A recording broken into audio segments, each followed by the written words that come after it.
Way up high in the Surrey peaks where the yeller pines grow tall, Buster Jiggs and Sandy Bob had a roundup camp last fall.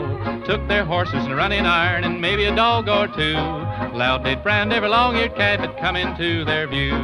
Any old maverick with long flopped ears, brush him up day by day. Got his long ears whittled and his old hide sizzled in the most artistic way. Now one fine day said Buster Jiggs and he threw his Rietta down, I'm tired of cow geography and allows I'm a-going to town. So he saddled up and hit the trail, it wasn't no such of a ride. Those were the days when a good cowpuncher could warm up his old inside.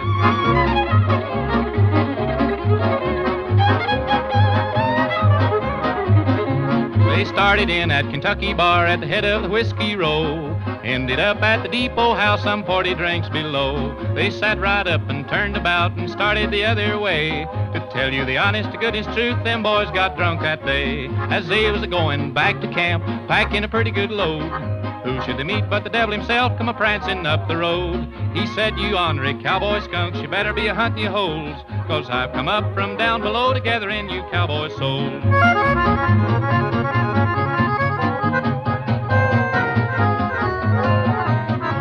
Says Buster Jiggs, the devil be derned, we boys are a-feeling tight, and before you get any cowboy sold, you'll have one awful fight. So he poked a hole in his old sea gold, swung it straight and true, caught that devil right around the horns, and he had it anchored too. Now Sandy Bob was a Rietta man with his gut line coiled up neat.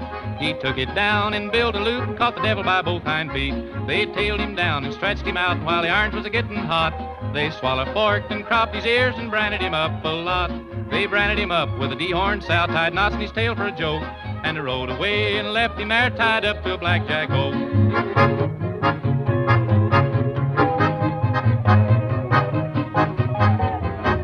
Now if you're ever up in the Surrey peaks and you hear some awful wail, you'll know it's nothing but the devil himself, for he's puddled with the knots in his tail.